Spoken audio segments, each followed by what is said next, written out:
परंतु आज चर्चा करायची आहे ती पश्चिम बंगालची हंबा हंबा डांबा डांबा कंबा कंबा SIR स्पेशल इंटेन्सिव्ह रिव्हिजन सर्वोच्च न्यायालयाने त्यावर निकाल दिला आणि तिथून आता पश्चिम बंगालमध्ये खूप वातावरण गरम झालेलं आहे.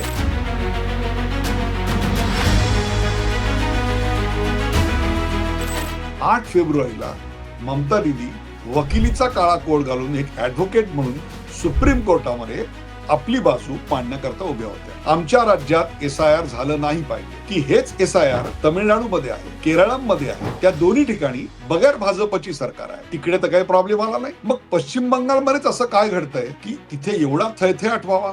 मुख्यमंत्र्यांनी 5 किलोमीटरची एक मोठी रॅली काढावी आणि स्वतः काळा कोट घालून सुप्रीम कोर्टामध्ये आपली बाजू मांडावी. अर्थात हे थिएट्रिक्स होतं का? मागच्या वेळी कसा पायाला दुखापत झाली होती तशा प्रकारचं? त्याही पेक्षा जर SIR खरोखरच लागू झालं तर आपण निवडणूक हरू ही भीती होती.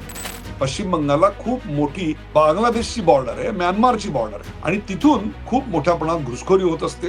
अशी ही सगळी व्यवस्था आणि त्यांची मग संख्या एका टप्प्यावर आली की ती निवडणूक त्या भागातली तुम्हाला कधीही जिंकता येत नाही आणि हाच तर खरा सवाल आहे. आणि म्हणून SIR ला त्यांचा विरोध आहे. So what is needed is a surgical strike. पहिला जो सर्जिकल स्ट्राईक केला तो SURGICAL असा होता आणि आत्ताचा जो आहे पश्चिम बंगाल मधला SIRGICAL सर्जिकल स्ट्राईक आहे. हे याचं महत्व. चौथ्यांदा पॉवर मिळवण्याकरता ममता बॅनर्जी साम दाम दंडभेद हे सर्व काही वापरतायत. आता तुम्ही विचारा निकाल काय आहे? निकाल अगदी निसंदिग्धपणे सांगतो, यावेळी ममता दीदी हरणार हरणार हरणार. नमस्कार, डॉक्टर उदय निगुळकर शो या कार्यक्रमात आपल्या सगळ्यांचं मनपूर्वक स्वागत. खरं तर आज मी तुमच्या समोर कालच्या केरळम या राज्यात मतदान झालं त्याविषयीचा कार्यक्रम सादर करणार होतो. परंतु आम्ही प्रत्येक कार्यक्रमात शेवटी सांगतो की आम्हाला कोणता कार्यक्रम करावा त्या विषयांच्या सूचना कराव्या. मला अतिशय आनंद आहे की भरघोस प्रतिसाद मिळतो. यावेळी आलेल्या सूचनांमध्ये बहुतांशी सूचना मी पश्चिम बंगालबद्दल आणि तिथल्या सध्याच्या परिस्थितीबद्दल बोलावं याकरता होत्या. तर केरळम याविषयी आपण नंतर पुन्हा कधीतरी बोलू, परंतु आज चर्चा करायची आहे ती पश्चिम बंगालची. आणि तुमच्या ह्या सूचना येण्यामागे आणि हा विषय मला तातडीने करावा असा वाटण्यामागे अनेक कारण आहेत आणि त्यातलं एक कारण म्हणजे SIR स्पेशल इंटेन्सिव्ह रिव्हिजन म्हणजेच मतदार याद्यांचं शुद्धीकरण. हा जो एक फार मोठा प्रकल्प इलेक्शन कमिशनने तिकडे हाती घेतलेला आहे. ते सगळं प्रकरण न्यायालयात पोहोचलं होतं. सर्वोच्च न्यायालयाने त्यावर निकाल दिला आणि तिथून आता पश्चिम बंगालमध्ये खूप वातावरण गरम झालेलं आहे. जनतेला रस्त्यावर उतरण्याकरता दस्तूरखुद्द मुख्यमंत्री चिथावणी देत आहेत. अशी एक विचित्र परिस्थिती तिकडे निर्माण झालेली आहे. আমরা আছি বলে না আপনারা সবাই ভালো আছেন, আর যদি আমরা না থাকি কোনোদিন সেরকম আসে 1 সেকেন্ড লাগবে। একটা কমিউনিটি যখন জোট বাঁধে না, ঘিরে ফেললে 1 সেকেন্ডে দেবে একদম 12টা বাজিয়ে। যদি নিজেদের 13টা বাজাতে না চান। मला आठवतं साधारणतः 9 फेब्रुवारी तारीख होती. त्या दिवशीच्या वर्तमानपत्रांचे मथळे ममता दीदी यांच्या फोटोनी आलेले होते. याचं कारण 8 फेब्रुवारीला ममता दीदी आपल्या पांढऱ्या साडीवर काळा कोट घालून म्हणजेच वकिलीचा काळा कोट घालून एक ऍडव्होकेट म्हणून सुप्रीम कोर्टामध्ये आपली बाजू, आपल्या राज्याची बाजू मांडण्याकरता उभ्या होत्या. अर्थात ती बाजू काय होती? आमच्या राज्यात SIR झालं नाही पाहिजे. का नाही झालं पाहिजे? तर त्या SIR मुळे बंगालला इलेक्शन कमिशन टार्गेट करत आहे. दुसरी गोष्ट म्हणजे नागरिकांचे मूलभूत अधिकार जे आहेत मतदानाचे ते या SIR मुळे हिसकावून घेतले जात आहेत. मला असा प्रश्न पडला की हेच SIR तमिळनाडूमध्ये आहे, केरळमध्ये आहे, त्या दोन्ही ठिकाणी बगैर भाजपची सरकार आहेत. तिकडे तर काही प्रॉब्लेम आला नाही. मग पश्चिम बंगालमध्येच असं काय घडतंय की तिथे एवढा थैथयाट व्हावा? इतका थैथयाट की दस्तूरखुद्द मुख्यमंत्र्यांनी 5 किलोमीटरची एक मोठी रॅली काढावी आणि स्वतः काळा कोट घालून सुप्रीम कोर्टामध्ये आपली बाजू मांडावी. अर्थात हे थिएट्रिक्स होतं का? मागच्या वेळी कसा पायाला दुखापत झाली होती तशा प्रकारचं थिएट्रिक्स होतं का? त्याही पेक्षा जर SIR खरोखरच लागू झालं तर आपण निवडणूक हरू ही भीती होती आणि हाच तर पट आज तुमच्याकरता मी आज समोर मांडणार आहे. कारण आकडे तसंच सांगतायत. आता मी हा कार्यक्रम रेकॉर्ड करत असताना मतदार जे आहेत एलिजिबल मतदार त्यांची संख्या साधारणतः 7,66,00,000 इतकी पश्चिम बंगालमध्ये आता रेकॉर्ड झालेली आहे. म्हणजेच तब्बल 91 ते 92 लाख मतदार आता मतदार यादीतून वगळले गेलेले आहेत. 294 जागा आहेत आणि त्यातल्या 294 जागांवर मतदान करण्याकरता 11% जनतेला, जे मतदानाला मागच्या वेळी योग्य ठरलेले होते, त्यांना मतदार यादीतून वगळण्यात आलेलं आहे. This is happening for a first time. इतक्या प्रचंड मोठ्या प्रमाणात मतदार याद्यांमधून नावं गाळण्याची बहुधा ही स्वतंत्र भारताच्या इतिहासातली पहिलीच वेळ असावी. आता याला काही जण इलेक्टोरल हायजीन असं म्हणतात आणि ते योग्यच आहे.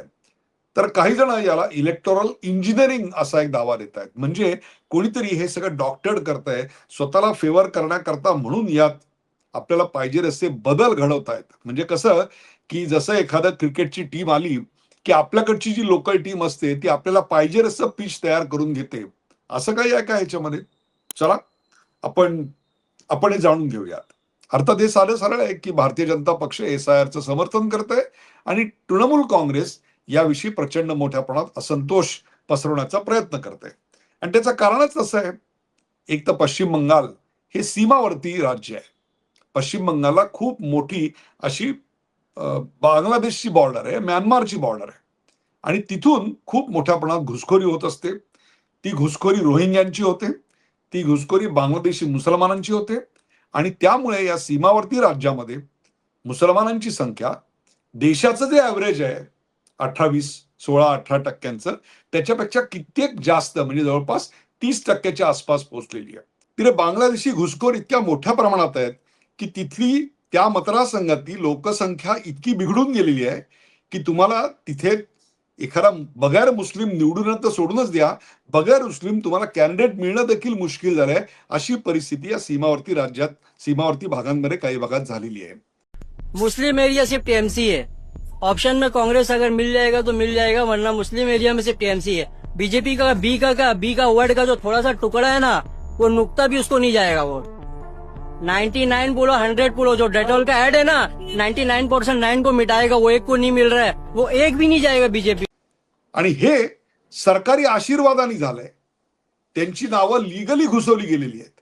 त्यांच्याकडे आधार कार्ड आहे, त्यांच्याकडे मतदानाचं कार्ड आहे, त्यांनी प्रॉपर्ट्या खरेदी केल्या आहेत, त्यांना इकडे 10-10, 15-15 वर्ष राहत आहेत, त्यांना मुलं झालेली आहेत. हे सगळं मी तुम्हाला अशा करता सांगतोय की आज मुंबईमध्ये जवळपास 2 लाख बांगलादेशी मुसलमान आहेत. हे बांगलादेशी घुसखोर जे इकडे आले आहेत त्यात काही रोहिंगे पण आहेत. आणि हे मी म्हणत नाहीये, अनेक वर्षापूर्वी बाळासाहेब ठाकरे यांनी केलेलं विधान आहे. यावर विधानसभेमध्ये मुंबईत चर्चा झालेली आहे. आणि हे कुठून आले? हे काय अरबी समुद्रातनं आले का?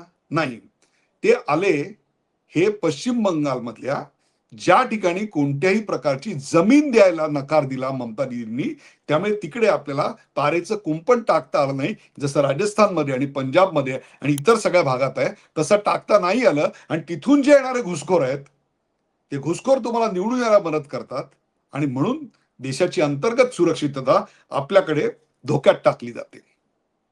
खरं तर अशा प्रकारची SIR म्हणजे स्पेशल इंटेन्सिव्ह रिव्हिजन ही आत्ताच होते आहे का? दर काही वर्षांनी प्रत्येक राज्यामध्ये निवडणूक आयोग हे घेतच असतं. मग त्यात ते जे बोगस आहेत ते गाळले जातात, जे मृत आहेत ते गाळले जातात, जे लग्न करून दुसऱ्या ठिकाणी गेले आहेत ते गाळले जातात, किंवा जे स्थलांतरित झालेत त्यांची नावं गाळली जातात. ही प्रक्रिया निरंतर सुरू असते. परंतु आता मात्र हे सगळं करताना अतिशय सखोलपणे या सगळ्याची चौकशी करण्यात आली. आणि सखोलपणे चौकशी करण्याचं कारण पश्चिम बंगाल हे गेल्या काही निवडणुकांमध्ये एक बोगस व्होटिंगची आणि घुसखोरांची या देशातली एक राजधानी बनली आहे, अशा प्रकारचं भीषण चित्र आपल्या डोळ्यासमोर येतंय. आणि म्हणूनच तमिळनाडू आणि केरळमध्ये याविषयी कोणती बोंबाबोंब झाली नाही, परंतु इथे मात्र दस्तूर खुद्द मुख्यमंत्री रस्त्यावर येऊन थैथयाट करतायत, थिएट्रिक्स करतायत, हे आपल्याला पाहायला मिळालं. आणि ही घुसखोरी कुठून होते मला सांगा? मालदा, 24 परगणा दक्षिण, 24 परगणा उत्तर आणि त्याही पेक्षा सुद्धा हा जो मुर्शिदाबादचा सगळा भाग आहे, हो तोच मुर्शिदाबाद जिथून युसुफ पठाण अधीर रंजन चौधरींना हरवून निवडून आला, त्या मुर्शिदाबादच्या भागातून इथे घुसखोरी होतीये.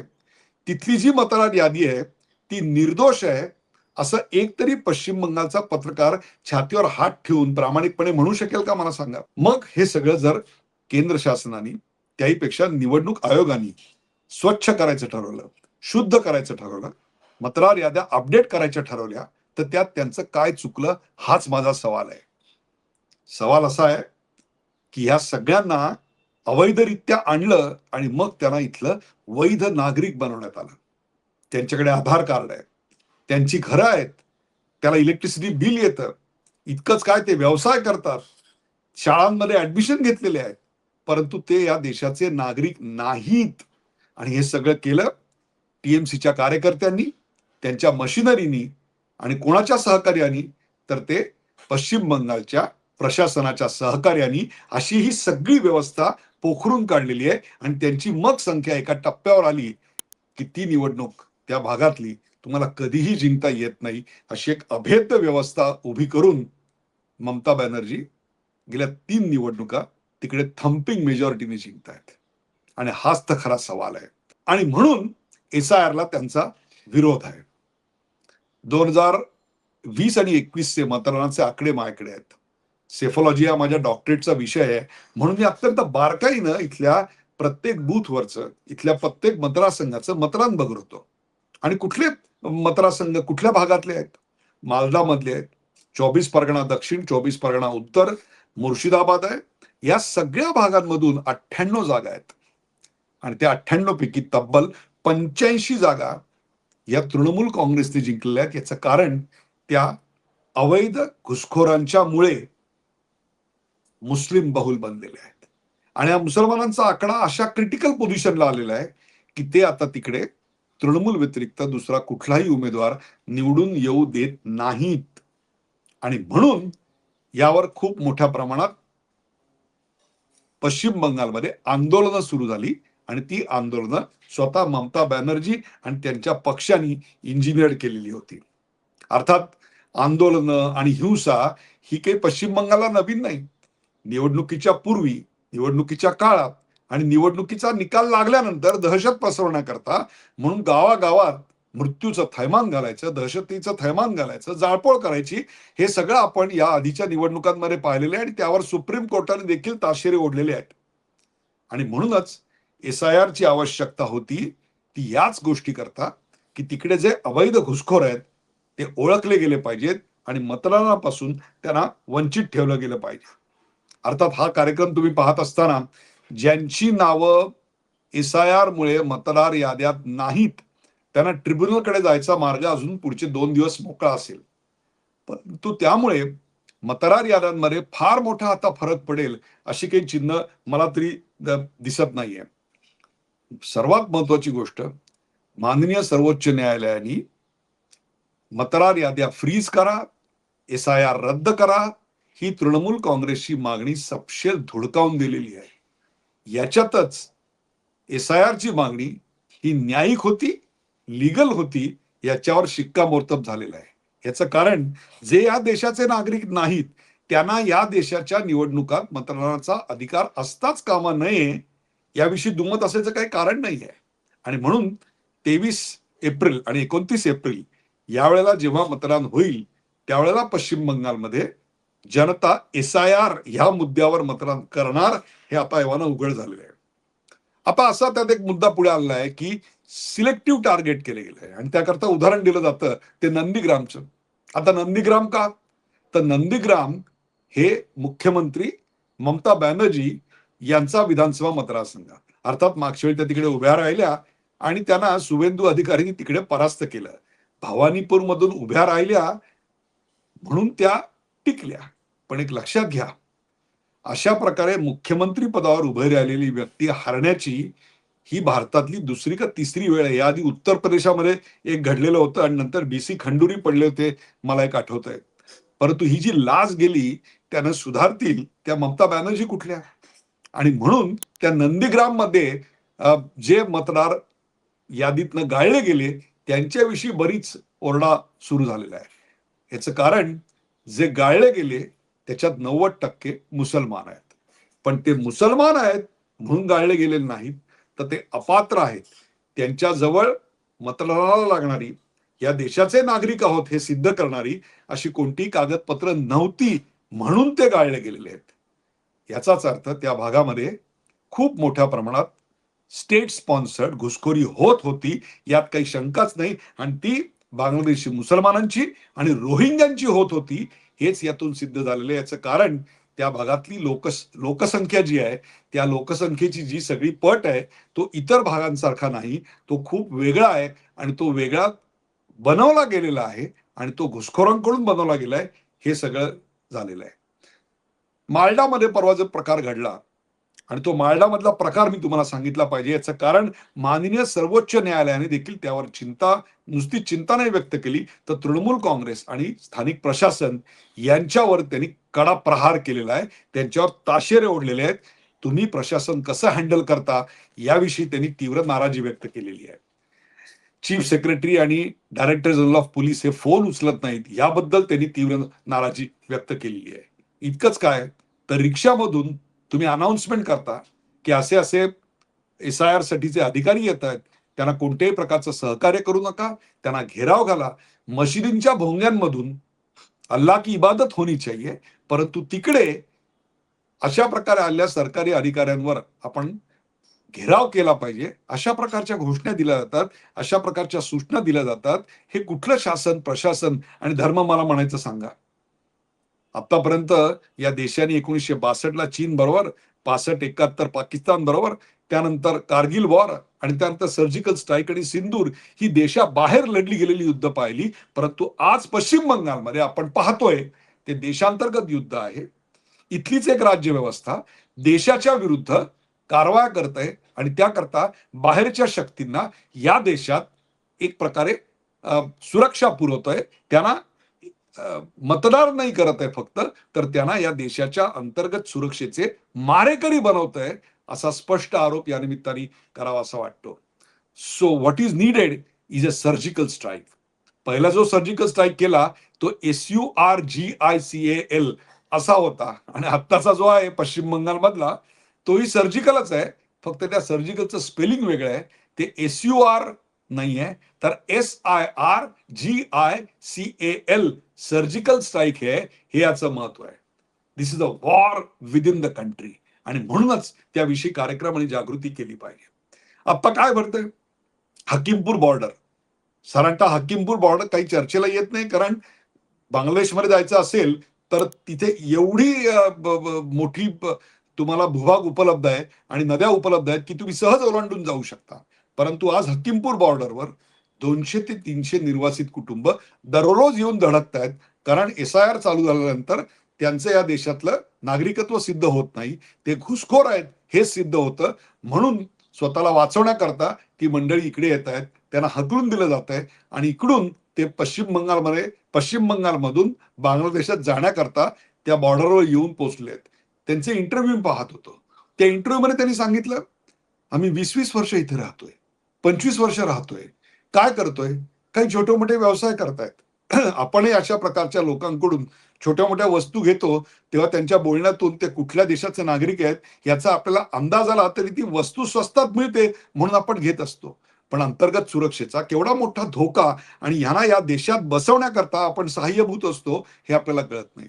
मानवतेच्या गोष्टी आपल्याकडे केल्या जातात, परंतु हीच मंडळी जेव्हा इथे गुन्हे करतात तेव्हा हे मानवतेचे जे सगळे पहारेकरी आहेत ते कुठे जातात हा मला प्रश्न आहे. पॉप्युलेशन पेक्षा पश्चिम बंगालचं जी लोकसंख्या आहे त्यापेक्षा जास्त आधार कार्ड इश्यू केली गेली. त्यावेळेला ह्या मानवतेच्या पहारेकऱ्यांना मानवतेविषयी कळवळा येतो, तसा या देशाच्या सुरक्षेविषयीचा कळवळा काय येत नाही. आणि त्याच्यातूनच या मुंबईमध्ये 2 लाख बांगलादेशी येतात. म्हणजे कुठून कुठे प्रवास करून ते येतात ते बघा, आणि इथे ते सुखनेवर राहतात आणि ते फक्त इथेच राहत नाहीत, तर भारताच्या दक्षिण भागामध्ये पार पश्चिम बंगालमधून येऊन जात असतात. म्हणूनच आता साधारणतः 20 दिवसांनी मतदान आहे. पट काय दिसतोय पश्चिम बंगालचा, तर सर्जिकल स्ट्राईक म्हणजेच SIR वरच निवडणूक होणार आणि ती अतिशय कडा मुकाबला होणार हे तर आता अगदी स्पष्ट झालेलं आहे. याचं कारण चौथ्यांदा पॉवर मिळवण्याकरता ममता बॅनर्जी साम दाम दंडभेद हे प्रत्येक वेळी आपण वापरतो ते सर्व काही वापरतायत आणि भारतीय जनता पक्ष त्याला चोख उत्तर देत त्यांच्या प्रत्येक अस्त्राला प्रतिअस्त्र टाकत आता ही लढाई सुरू झालेली आहे. काही जण असं म्हणतात की ममता बॅनर्जी खूप पॉप्युलर आहेत, त्यांचा मुख्यमंत्रीपदाचा चेहरा, ही वस्तुस्थिती आहे, त्या पॉप्युलर आहेत, ते नाकारण्यात काय अर्थ आहे. पण लक्षात घ्या, बाजूच्या ओरिसामध्ये सुद्धा नवीन पटनायक खूप पॉप्युलर होते, परंतु मुख्यमंत्री पदाचा चेहरा तिकडे न देता सुद्धा त्यांच्या पक्षाचा पराभव झाला आणि भारतीय जनता पक्षाची सत्ता तिकडे आली. आणि इथे ते शुभेंदू अधिकारी हे ममता बॅनर्जींच्या इतकेच पॉप्युलर आहेत, त्यामुळे ते ममता बॅनर्जींना अधिक डोकेदुखी किंवा त्रासदायक अशा स्वरूपाची गोष्ट आपल्याला दिसते. जर हे केलं नसतं ना, तर लक्षात घ्या, या निवडणुकीत एखादा आमदार चक्क बांगलादेशातून 5 वर्षापूर्वी आलेला घुसखोर सुद्धा आमदार नाही मंत्री बनला असता आणि न जाणो उपमुख्यमंत्री सुद्धा पश्चिम बंगालमध्ये बनला असता. इतकी भीषण परिस्थिती आता पश्चिम बंगालमध्ये आहे आणि म्हणूनच तो मुद्दा ऐरणीवर आलेला आहे. आता सेफॉलॉजिकली हे चित्र कसं दिसतंय ते मी तुम्हाला सांगतो. ही वस्तुस्थिती आहे की पश्चिम बंगालमध्ये भारतीय जनता पक्षाचे आत्ता 77 आमदार आहेत, तर तृणमूल काँग्रेसचे 213 आहेत. अर्थात तिकडे काँग्रेस आणि मार्क्सवादी यांना कोणतंही स्थान नाही, किंबहुना त्यांच्यापैकी काँग्रेसला आपलं खातं तरी उघडता येईल की नाही अशी मला शंका वाटते. परंतु 77, 2 वरून 77, लक्षात घ्या, 2 वरून 77 इतकी प्रचंड मोठी झेप भारतीय जनता पक्षाने घेतली. त्यामुळे यावेळी 150 पार भारतीय जनता पक्ष जाईल हा जो त्यांचा नारा आहे तो मला अधिक वास्तववादी वाटतो. याचं कारण लोकसभेत जे मतदान झालं ते लोकसभा ब्रॉड डाऊन टू विधानसभा जर आपण पाहिलं तर मतांच्या टक्केवारीत तृणमूल काँग्रेसला 48% मतदान आणि भारतीय जनता पक्षाला 38% मतदान, म्हणजे त्या दोघांमध्ये फक्त 10% फरक आहे. आणि हा जो फरक आहे हा मुस्लिम समुदायामुळे आहे आणि तो मुस्लिम समुदाय आता ओवेसींच्या कच्छपी आपल्याला लागलेला दिसतोय. इतकंच काय, तो हुमायूं कबीर यांनी जो स्वतःचा पक्ष तिकडे फ्लोट केलेला आहे, त्या हुमायूं कबीर आणि MIM यांची जी युती झालेली आहे त्याच्या मागे मुसलमान खूप मोठ्या प्रमाणात जात आहेत. ही ममता बॅनर्जी यांची चिडचिडची आणखीन एक कारण आहे. दुसरी एक गोष्ट म्हणजे RG कार इस्पितळात एका शिकाऊ डॉक्टर विद्यार्थिनीवर जो बलात्कार आणि तिचा निर्घृण खून करण्यात आला आणि त्याचे जे आरोपी होते ते तृणमूल काँग्रेसचे गुंड होते, त्याबद्दल महिलांमध्ये प्रचंड मोठ्या प्रमाणात नाराजी, चीड. एवढंच काय, तर तो एक मतदानाचा मुद्दा बनतोय, हे ममता दीदींचं चिडण्याचं आणखीन एक कारण आहे. आणि म्हणून महिलांचा जो बेस त्यांना प्रत्येक वेळी मिळत होता, सपोर्ट जो मिळत होता तो नाही आणि पारंपरिक मुसलमान आपल्याकडनं गेलेला आहे. कोणत्याही प्रकारचा विकास आपण करू शकलो नाही आणि केंद्र सरकारचा जो विकास आहे त्याच्या विरोधात सातत्यानं भूमिका घेतली. त्याच्यामुळे जो हिंदूंचा एक काही टक्का त्यांना मिळत होता तो देखील आता दूर जातोय. भाजपने अत्यंत चाणाक्षपणे मागच्या वेळी जे एक धार्मिक ध्रुवीकरण करायचा प्रयत्न केला तसा ध्रुवीकरणाचा कुठलाही प्रयत्न आता करताना दिसत नाहीयेत. तर आम्ही काय करू शकतो, डबल इंजिनचं सरकार काय देऊ शकतं, काय गोष्टींपासून तुम्ही आता वंचित होतायत, इन्फ्रास्ट्रक्चरचे काय प्रोजेक्ट आणू शकतो, रोजगार कसे निर्माण करू शकतो, विकास कसे निर्माण करू शकतो, याचा एक आराखडा प्रत्येक भाषणामध्ये आपल्याला देशाचे पंतप्रधान नरेंद्र मोदी तिकडे मांडताना दिसत आहेत, तिथले अधिकारी मांडताना दिसत आहेत, अमित शहा तिकडे मांडताना दिसत आहेत. आणि बंगाली माणसाला आता हे आवडतंय याची जाणीव ममता बॅनर्जीला झाली. त्यामुळे 38% भारतीय जनता पक्ष साधारणतः 42 ते 43% जाईल आणि 48% साधारणतः 40% खाली हे तृणमूल काँग्रेस येईल. आता तुम्ही विचाराल निकाल काय आहे. निकाल अगदी निसंदिग्धपणे सांगतो, यावेळी ममता दीदी हरणार हरणार हरणार. हा कार्यक्रम आपल्याला कसा वाटला ते आम्हाला जरूर सांगा. या व्यतिरिक्त आणखीन काही विषय घ्यायचे असतील तरी आम्हाला जरूर कळवा. कार्यक्रम शेअर करा, लाईक करा, सबस्क्राईब करा. पाहायला विसरू नका डॉक्टर उदय निगडूकर शो.